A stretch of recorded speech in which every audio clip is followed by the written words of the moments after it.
வானத்துக்கும் பூமிக்கும் எவ்வளவு உயரமோ அவ்வளவு தூரமாய் என்னுடைய வழிகள் இருக்கிறது என்று சொன்னார் பாருங்க. தேவனுடைய வழிகள் ஆராய்ந்து முடியாதவைகள், ஆனால் நாம் ஆராயும்படியாக அழைக்கப்பட்டிருக்கிறோம். கர்த்தருடைய வேதத்தில் இரவும் பகலும் நான் கிருபையாக தியானமாக இருக்கிறபடியினாலே அவருடைய வழிகளை நான் ஆராய்ந்து கொண்டே இருக்கிறேன்.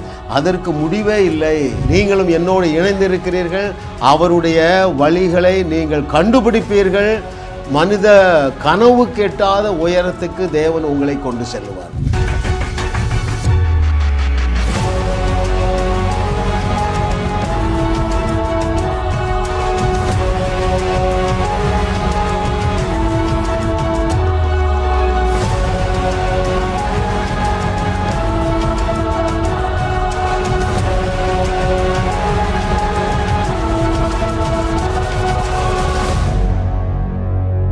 தேவன் நமக்கு கிருபையாக சென்ற அவருடைய அனந்த ஞானம் 500 என்கிற தலைப்பில் 325 செய்திகளை வெளியிட தேவன் நமக்கு கிருபை செய்தார். பிதாவே, நாங்கள் உமக்கு மகிமை செலுத்துகிறோம். இது உம்மாலே ஆயிற்று. என்னுடைய கண்களுக்கு ஆச்சரியமாக இருக்குது. நன்றி ஆண்டவரே. 326வது சத்தியம், ஒளியாத வார்த்தையை ஒளித்தது ஏன்? ரைட். இயேசு கிறிஸ்து சொல்லுகிறாரு, எப்போ வானமும் பூமியும் கூட ஒளிஞ்சிடலாம், ஆனால் என்னுடைய வார்த்தை ஒளியாது என்று சொல்லுகிறார். ஆனால் சட்டதிட்டங்களையும் நியாய பிரமாணங்களையும் அவரே கொடுத்துட்டு அவரே ஒழிக்கிறார். அதைத்தான் நாம் தியானிக்க போகிறோம். ஏன் அதை ஒழித்தார்? ஹல்லேலூயா. சில வசனங்களை வாசிப்போமா? அங்கே மத்தேயு 5:35, மார்க்கு 13:31, இன்னும் லூக்கா 23:31 இயேசு கிறிஸ்து என்ன சொல்கிறார் தெரியுமா? எப்போ வானமும் பூமியும் கூட ஒளிஞ்சு போகும், ஆனால் தேவனுடைய வார்த்தை ஒளியாது என்று சொல்லுகிறார். ஆனால் இதே இயேசு கிறிஸ்து சட்டதிட்டங்களையும் நியாய பிரமாணங்களையும் கட்டளைகளையும் ஒழித்தார் என்று வேதம் சொல்லுகிறது. ஏன் ஒழித்தார் என்று சொல்லி தான் இன்றைக்கி பாடம் கற்றுக்கொள்ள போகிறோம். ஹல்லேலூயா. ஓ தேங்க்யூ மாஸ்டர். அந்த ஒரு வசனத்தை வாசிப்போமே. மார்க்கு 13:31 வாசிக்கிறேன். மார்க்கு 13:31, வானமும் பூமியும் ஒளிந்து போகும், என் வார்த்தைகளோ ஒளிந்து போவதில்லை. மத்தேயுல இதை சொல்லப்பட்டிருக்கிறது. லூக்கா 21:33 வானமும் பூமியும் ஒளிஞ்சாலும் தேவனுடைய வார்த்தை ஒளியாது என்று சொல்லுகிறார். அப்போது ஒளியாது என்று இயேசு கிறிஸ்து சொன்னதை அவரே ஏன் சிலுவையில் ஒளித்தார்? அதுதான் அன்னைக்கு பதில் கண்டுபிடிக்க போகிறோம். உங்களுக்கு ஒரு பிரகாசமுள்ள மனக்கண்கள் வந்துவிடும். நீங்கள் ரெஜுவனேட் பண்ணப்படுவீர்கள். உங்களுடைய மனம் புதிதாகிவிடும். அருமையானவர்களே, நம்முடைய செய்திகளை கேட்கிற அநேகர் சாட்சி சொல்கிறது தான், ஐயா நம்பிக்கை இல்லாமல் வாழ்ந்து கொண்டிருந்த ஐயா, பரிதாபமாக வாழ்ந்து கொண்டிருந்தோம், கேவலமான ஒரு வாழ்க்கை வாழ்ந்து கொண்டிருந்தோம். 5 செய்தி தான் கேட்டேன், நான் வாழ்ந்து விடலாம் என்கிற நம்பிக்கை வந்து விட்டது. ஒரு 18 வருஷம் குடி, கடன் பிரச்சனை, வேலைக்கு போக முடியாது, மனைவி அழுறாங்க. திடீரென்று ஒரு நாள் வந்தார், ஐயா உங்கள் செய்தி ஒன்று தான் கேட்டேன், குடிக்கிற எண்ணமே போய்விட்டது. ஏன்? ஹல்லேலூயா. ஓ தேங்க்யூ மாஸ்டர். அவருடைய வார்த்தையிலே உள்ள வல்லமையை நீங்கள் லகுவாக இன்ஹேல் பண்ணுறீங்க. நான் அபிஷேகத்தோடும் அனுபவத்தோடும் தேவன் எனக்கு தந்திருக்கிற அத்தாரிட்டியை பயன்படுத்தி தேவனுடைய வார்த்தையை ப்ரொக்ளைம் பண்ணுறேன். அந்த வார்த்தையில் தான் சூப்பர் நேச்சுரல் டெலிவரிங் பவர் இருக்குது.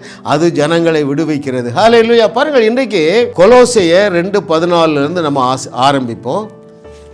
கொலோசையர் 2:14-15, நமக்கு எதிரிடையாகவும் கட்டளைகளால் நமக்கு விரோதமாகவும் இருந்த கையெழுத்தை குலைத்து அதை நடுவில் இராதபடிக்கு எடுத்து சிலுவையின் மேல் ஆணியடித்து துரைத்தனங்களையும் அதிகாரங்களையும் உரிந்து கொண்டு வெளியரங்கமான கோலமாக்கி அவைகளின் மேல் சிலுவையில் வெற்றி திறந்தார். நல்லா கவனிங்க.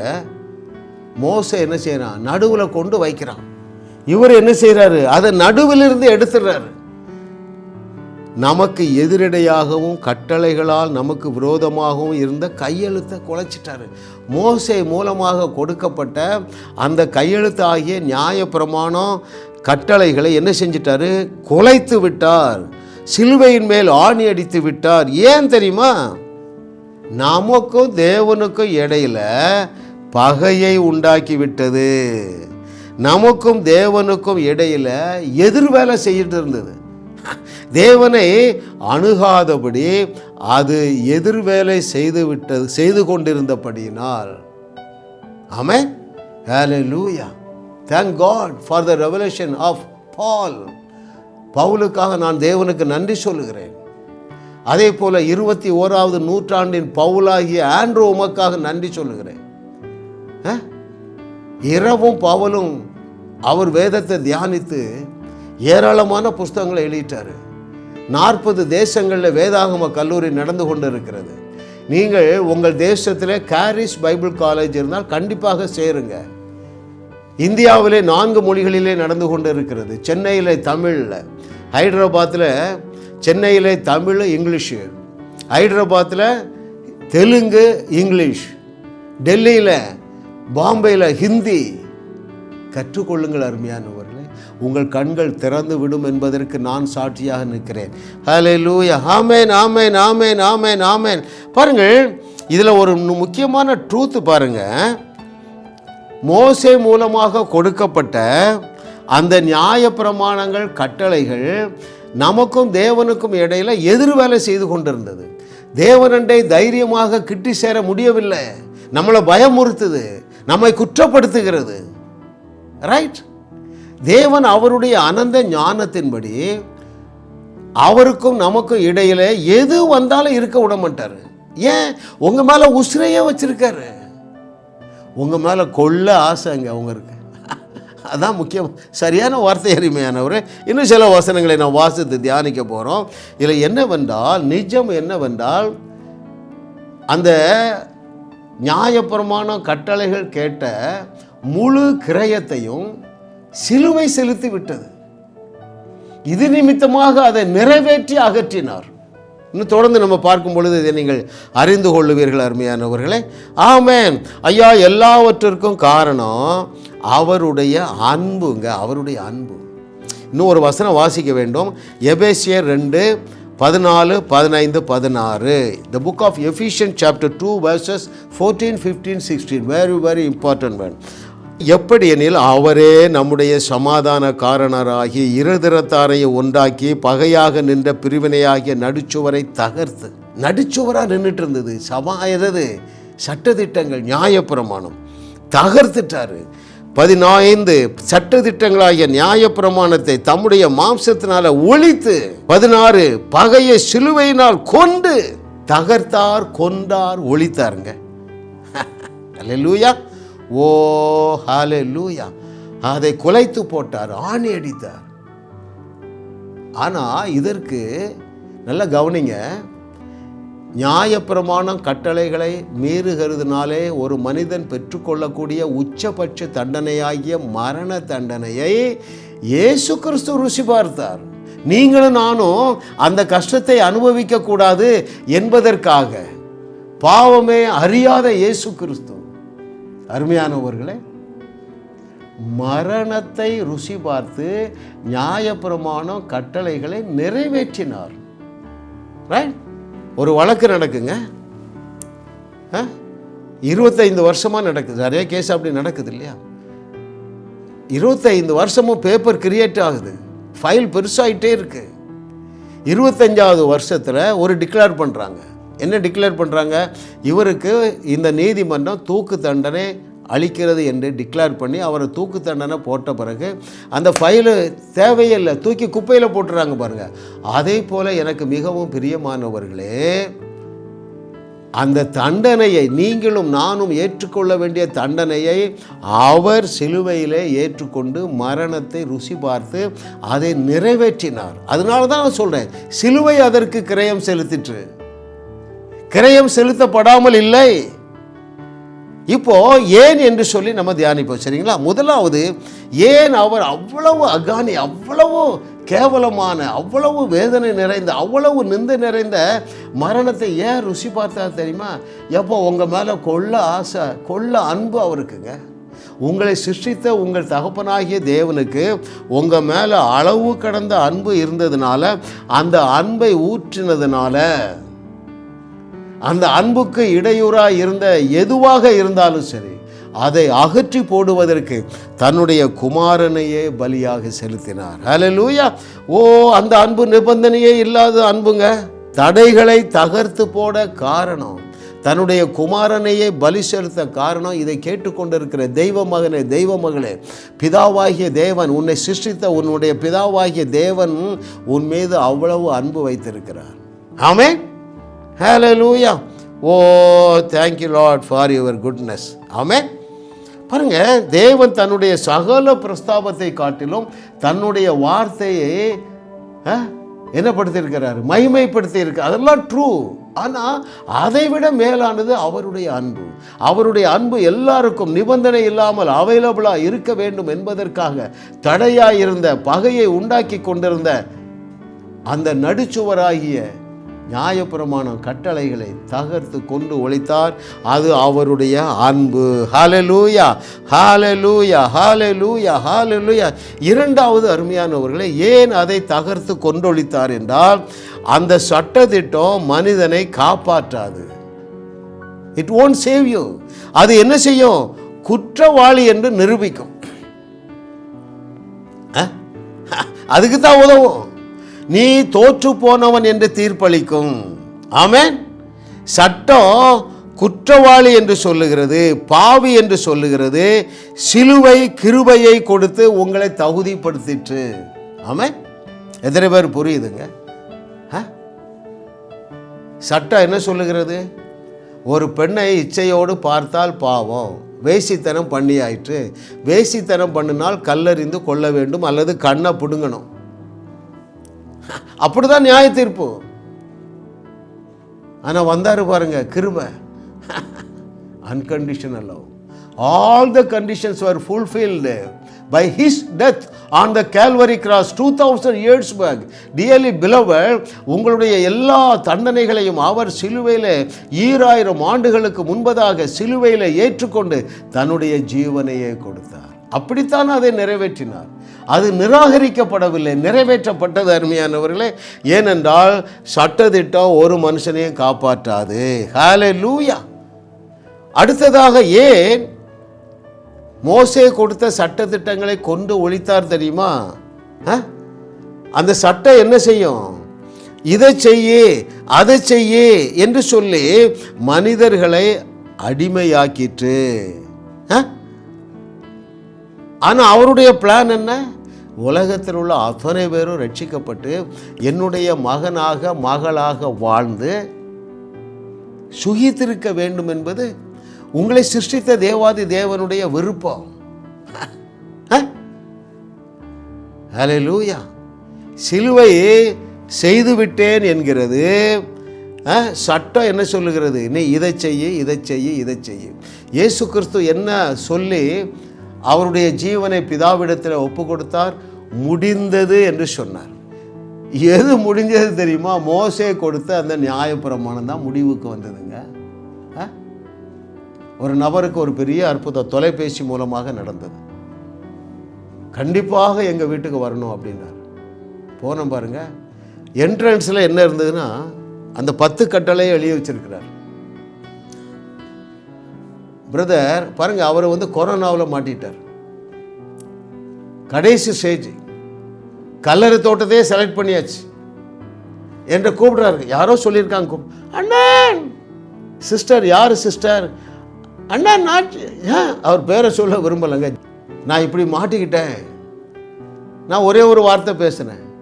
என்னுடைய நாவலே இருக்கிற அதிகாரத்தை அறிந்திருந்தேன் பாருங்கள். இயேசுவின் நாமத்தினால I cancel the last virus of corona.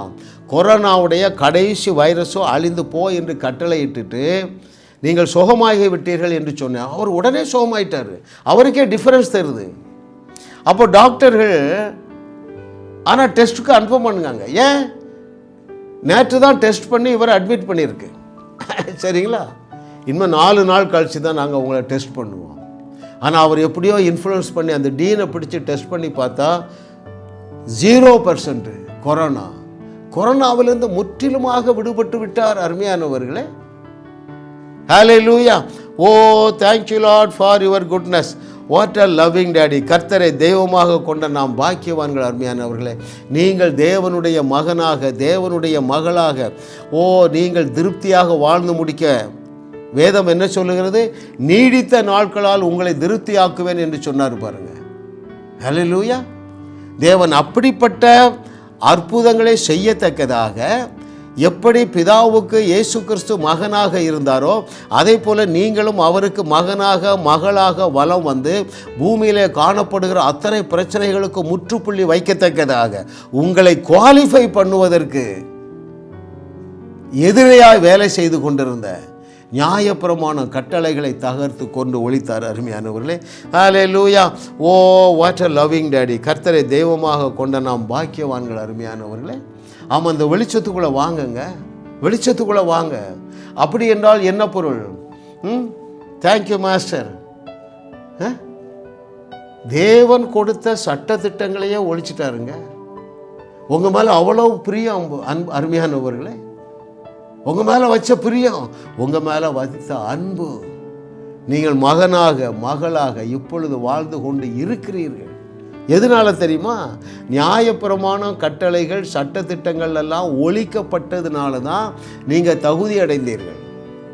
பாருங்கள், நியாயப்பிரமாண கட்டளைகளை ஒழித்தது மாத்திரமல்ல, உங்களை குவாலிஃபை பண்ண சிலுவையிலே தொங்கினார். எந்த வசனம் அப்படி சொல்லுகிறது? எபிரேயர் 10:10 தெளிவாக சொல்லுகிறது.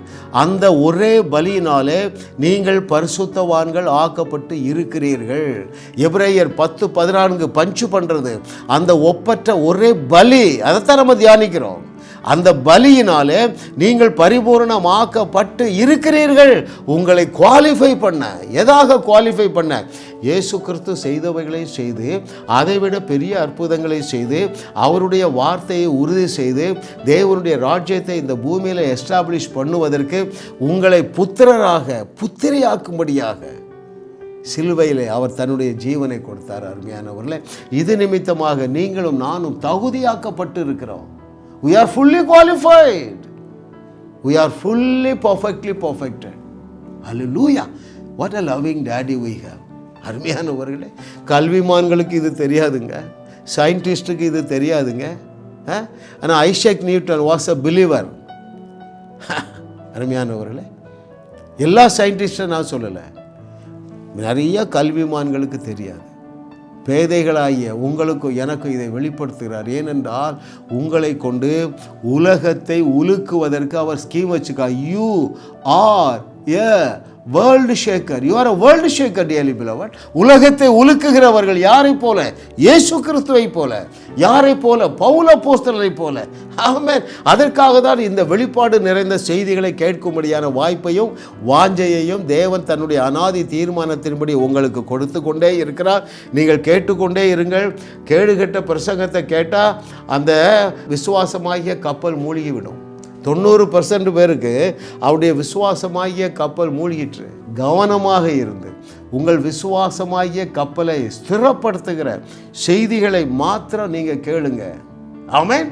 அப்பொழுது நீங்கள் கர்த்தர் நல்லவர் என்று ருசி பார்ப்பீர்கள், சிலுவையின் மேன்மையை கண்டடைவீர்கள். அருமையானவர்களே, ஆமென். ஹல்லேலூயா. அடுத்ததாக ஏன் அந்த வார்த்தையை அல்லது அந்த நியாயப்பிரமாணத்தை தகர்த்து கொண்டு ஒழித்தார் என்றால், நம்மை புது சிருஷ்டியாக மாற்ற. ஆமென். சட்டத்தினால் உட்புறத்தை அல்லது உள்ளத்தை மாற்ற முடியவில்லை, அது வெளிப்புறத்தை மாத்திரமே கட்டுப்படுத்த முயற்சித்தது. சிலுவை பழைய மனுஷனை அடக்கம் செய்து உங்களை புது சிருஷ்டியாக மாற்றிவிட்டது. நீங்கள் புது சிருஷ்டியாக மாற்றப்படும்படியாக 2 கொரிந்தியர் 5:17 இருக்கிறது அல்லவா? நீங்கள் கிறிஸ்துவுக்குள் இருக்கிறதுனால புது சிருஷ்டியாக இருக்கிறீர்களே, அந்த புது சிருஷ்டியாக உங்களை மாற்றும்படியாக இந்த வேலையை சின்சியராக மிகுந்த வேதனையோடு 2000 ஆண்டுகளுக்கு முன்பதாக கொல்கதா மலைமேட்டிலே நம்முடைய நாதனாகிய இயேசு கிறிஸ்து நிறைவேற்றி முடித்தாருங்க. தலைப்பு என்ன? ஒழியாத வார்த்தையை ஒழித்தது ஏன்? ஆமென். ஐயா, வேதத்தில் ஒரு எழுத்து கூட தப்பாதுன்னு இருக்கு. ஆனால் நியாயப்பிரமாண கட்டளைகள் யாத்திராகமோ உபாகமத்தில் இருக்கு பாருங்க, எல்லாத்தையும் கொண்டு ஒழித்து விட்டார். ஏன்? உங்கள் மேலே வைத்திருக்கிற அன்பு. இரண்டாவது, இந்த சட்டதிட்டங்கள் ஒருவரையும் என்ன செய்யாது, பூரணப்படுத்தாது. அது என்ன செய்யும், நீங்கள் செய்யப்பா, இதை செய்யின்னு சொல்லும். ஆனால் அவருடைய அனந்த ஞானம் நம்முடைய செய்கைகளினாலே நம்மை தகுதியாக்க முடியாது என்பதை அவர் அறிந்து உணர்ந்து சிலுவை செய்தியை, சிலுவையில் அவைகளையெல்லாம் நிறைவேற்றி அவைகளை நீங்களும் நானும் விசுவாசிக்கிறதுனால அவருடைய இருதயத்தில் இடம் பிடித்திருக்கிறோம். அவருடைய மகனாக மகளாக இந்த பூமியில் வலம் வந்து கொண்டிருக்கிறோம். நான்காவதாக, உங்களை சிருஷ்டியாக்க. பாருங்கள், சட்டம் வெளியே தான் வேலை செய்யுங்க, உள்ள ஒன்றுமே செய்யாது. ரைட்? உங்கள் மனதை புதிதாக்காது. பவுல் என்ன சொல்கிறாரு, நான் அதை வாசிக்கவா? The book of Romans chapter 12 verse 2. எங்கே மாற்றம் நடைபெற வேண்டும்? 12:2 of the book of Romans. நீங்கள் இந்த பிரபஞ்சத்திற்கு ஒத்த வேஷம் தெரியாமல் தேவனுடைய நன்மையும் பிரியமும் பரிபூரணமான சித்தம் என்னதென்று பகுத்து அறியத்தக்கதாக உங்கள் மனம் புதிதாகிறதுனாலே மறுரூபமாகுங்கள். எப்போ மறுரூபமாகும்? எப்போ புது சிருஷ்டியானோ? ஐயா, இந்த சத்தியத்தை சரியாக அறிந்து கொள்ளும் பொழுது. ஆமென், ஹல்லேலூயா. ஓ, புது சிருஷ்டினா என்ன தெரியுமாங்க? New creation. அப்படின்னா என்ன பொருள்? நீங்கள் மனிதர்களே கிடையாதுங்க. தேவ வசனத்தை பெற்றுக்கொண்டவர்கள் மனிதர்கள் என்று சொல்லவில்லை. தேவ வசனத்தை பெற்றுக்கொண்டவர்கள் என்னுடைய பிள்ளைகள் என்று சொல்லவில்லை. தேவ வசனத்தை பெற்றுக்கொண்டவர்கள் தேவர்கள் ஆகிய புது சிருஷ்டி. அப்படி ஒரு சிருஷ்டியே கிடையாதுங்க அது வரைக்கும். என்றைக்கு நீங்கள் மறுபடி பிறந்தீர்களோ அன்றைக்கு you have become a new being, புது சிருஷ்டி. அந்த புது சிருஷ்டி யாரை போன்ற புது சிருஷ்டி? இயேசுவை போல. அதனால்தான் 1 யோவான் 4:17 யோவான் சொல்லுகிறார், அவர் இருக்கிற பிரகாரமாக நாம் இந்த பூமியில் இப்பொழுது இருக்கிறோம். ஹல்லேலூயா. ஐயா, அப்படிப்பட்ட ஒரு ஸ்டேட்டஸில் உங்களை கொண்டு நிறுத்தி எல்லா நன்மைகளினாலும் அலங்கரித்து அழகு பார்க்கும்படியாக அவைகளை சிலுவையிலே தகர்த்து கொண்டு ஒழித்தார். ஆமென், ஹல்லேலூயா. ஓ, கடைசியாக அருமையானவர்களே, சாபத்தை முடித்து வைக்க அநேக நல்ல கிறிஸ்தவங்க ஏதாவது ஒரு கஷ்டம் வந்துட்டு வைங்களா, எங்கள் தாத்தா செய்த பாவம், எங்கள் அப்பா செய்த அக்கிரமம் எங்களுக்கு சாபமாக வந்து விட்டது என்கிற பொய்யை போதிக்கிற பிரசங்கிமார்களும் இருக்கிறாங்க. நியாயப்பிரமாணம் இல்லாமல் மீறுதலும் இல்லை. மீறுதல் இல்லை என்றால் சாபமே இல்லையே. அவருடைய அனந்த ஞானம். ஹல்லேலூயா. அவருக்கு பாருங்கள், அவர் எதை செய்தாலும் பர்ஃபெக்டாக செய்வாருங்க. கொலோசியர் 2:10, எபிரேயர் 10:14 என்ன சொல்லுகிறது? You have been perfectly perfected. What does it mean? அவர் சொன்னார் பாருங்க, நானோ அவைகளுக்கு ஜீவன் உண்டாகவும் அந்த ஜீவன் பரிபூரணப்படவும் வந்தேன் என்று சொன்னாரே, அந்த பரிபூரணத்தை பரிபூரணமாக செய்து முடித்து விட்டார். என்ன செஞ்சார்? எப்பா, கட்டளைகள் என்று ஒன்று இருந்தால் தானே மீறுதல். எத்தனை பேர் புரியுதுங்க? ஒரு உதாரணம் சொல்லுகிறேன்னா, இந்தியாவில் வாகனத்தை சாலையில் இடதுபுறமாக ஓட்டி செல்ல வேண்டும், சரிங்களா? ஏன்னா அது சட்டம். அந்த சட்டம் இருக்கிறதுனால மீறுதல்னு ஒன்று இருக்குது. போலீஸ்காரங்க பிடிக்கிறாங்க ஒன் வேல போனீங்கன்னா. அவர் என்ன செஞ்ச? சட்டத்தையே தூக்கி தூரப்பட்டாருங்க. ஆமாம், அதானே நியாயப்பிரமாணம், கட்டளைகள், சட்டங்களை தகர்த்தார், கொன்றார், ஒழித்தார், குலைத்து போட்டார், ஆணி அடித்தார்னு என்ன அர்த்தம்? That is his sovereign wisdom. You cannot question that. It is always the best. அவருடைய வழிகள் தாங்க தி பெஸ்ட் வழி. அப்போது நியாயப்பிரமாணம் இல்லை என்றால் மீறுதல் இல்லை, மீறுதல் இல்லை என்றால் சாபமும் இல்லை. பாவத்திற்கும் சாபத்திற்கும் காரணமான நியாயப்பிரமாணம் ஒழிக்கப்பட வேண்டிய அவசியம் இல்லையா? பாவத்திற்கு உயிர் கொடுத்தது, சாபத்திற்கு உயிர் கொடுத்தது, குற்ற உணர்வுக்கு உயிர் கொடுத்தது எது? நியாயப்பிரமாண கட்டளைகள். நீங்கள் குற்ற உணர்விலே வாழக்கூடாது என்பது அவருடைய அனந்த ஞானம், அவருடைய அவியாத தாகங்க. His heart desire. என் பிள்ளைகள் குற்ற உணர்வு இல்லாமல் வாழணும். என்ன குற்ற உணர்வு இருக்கக்கூடாது? ஒரு தவறு செய்துட்டா, ஒரு சட்டத்தை மீறிட்டா குற்ற உணர்வு வந்துடும். சட்டத்தையே தூக்கி தூரப்பட்டாருங்க. நீங்கள் இதை புரிந்து கொள்ளுவீர்கள் என்று அவருடைய அன்புக்குள்ளே வருவீங்க. அந்த அன்பு என்ன செய்யும்? அநேக பாவ எண்ணங்களிலிருந்தே உங்களை விடுதலை பண்ணும். அருமையானவர்களே, அவருடைய அன்பை நீங்கள் என்ஜாய் பண்ணுவீங்க. ஹல்லேலூயா. அவருடைய அரவணைப்பை நீங்கள் என்ஜாய் பண்ணுவீர்கள். அவருடைய உறவை ருசித்து கொண்டே வாழுவீர்கள். அருமையானவர்களே, அவர் பேசுகிற சத்தம் உங்களுக்கு கேட்டுகிட்டே இருக்கும். அவருடைய பிரசன்னத்தினால் நிரப்பப்பட்டு இருப்பீர்கள். எப்பொழுது ஒரு குதூகலமான மனநிலை, கொண்டாடுகிற மனநிலை. ஆமென். அந்த மனநிலைக்கு வந்து விடுவீர்கள் என்றால் உங்கள் கடன் பிரச்சனையை தேடியும் காணாதிருப்பீர்கள், உங்கள் வியாதியை தேடியும் காணாதிருப்பீர்கள், உங்கள் குடும்ப குழப்பத்தை தேடியும் காணாதிருப்பீர்கள். அருமையானவர்களே, அப்படிப்பட்ட ஒரு மேலான வாழ்க்கை நீங்கள் வாழும்படியாகவே உங்களுக்கும் உங்கள் தகப்பனாகிய தேவனுக்கும் இடையில் எது வந்தாலும் சரி அவர் தகர்த்து கொன்றொழிப்பார். எதை போல? அந்த மோசே கொடுத்த நியாயப்பிரமாணம் கட்டளைகளைப் போல. உங்கள் நம்பிக்கை தொலைக்காட்சியில் ஜாஸ் மினிஸ்ட்ரீஸ் இன்டர்நேஷனல் வழங்கும் வாழ்வோம் வையகத்தையும் வாழ வைப்போம். இயேசு கிறிஸ்துவுடைய விசுவாசம்தான் நம்மை ரட்சித்தது.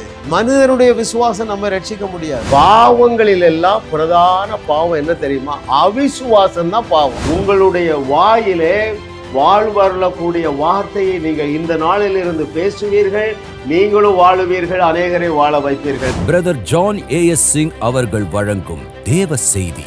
ஜாஸ் ministries live life and give life ஒவ்வொரு சனி மற்றும் ஞாயிறு இரவு 10:30 மணிக்கு உங்கள் நம்பிக்கை தொலைக்காட்சியில் காணத் தவறாதீர்கள். ஜாஸ் மினிஸ்ட்ரீஸ் செய்திகள் மூலமாக நீங்கள் ஆசீர்வதிக்கப்பட்டிருக்கிறீர்கள். நீங்கள் இந்த ஊழியத்தோடு கைகோர்க்கும்படியாக உங்களை அழைக்கிறோம். நீங்கள் காணிக்கை விதைக்கக்கூடிய நல்ல நிலமாக ஜாஸ் மினிஸ்ட்ரீஸ் இருக்கிறது.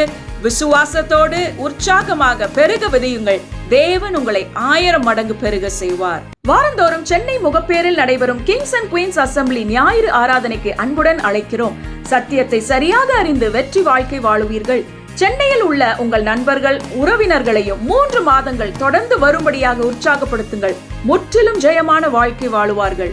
உங்களையும் வாழ வைத்து உங்கள் மூலம் உலகத்தையும் வாழ வைக்கவே தேவன் எங்களை கிருபையாக அழைத்துள்ளார். விடுதலை பெறவும் சுகத்தை அனுபவிக்கவும் தொலைபேசியில் எங்களோடு தொடர்பு கொள்ளுங்கள். ஜாஸ் மினிஸ்ட்ரீஸ் யூடியூப் சேனலில் தொடர்ந்து செய்திகளை கேளுங்கள். சப்ஸ்கிரைப் செய்யுங்கள். வீடியோக்களை லைக் செய்து பலரோடு பகிர்ந்து கொள்ளுங்கள். அவர்களும் ஆசீர்வதிக்கப்படட்டும்.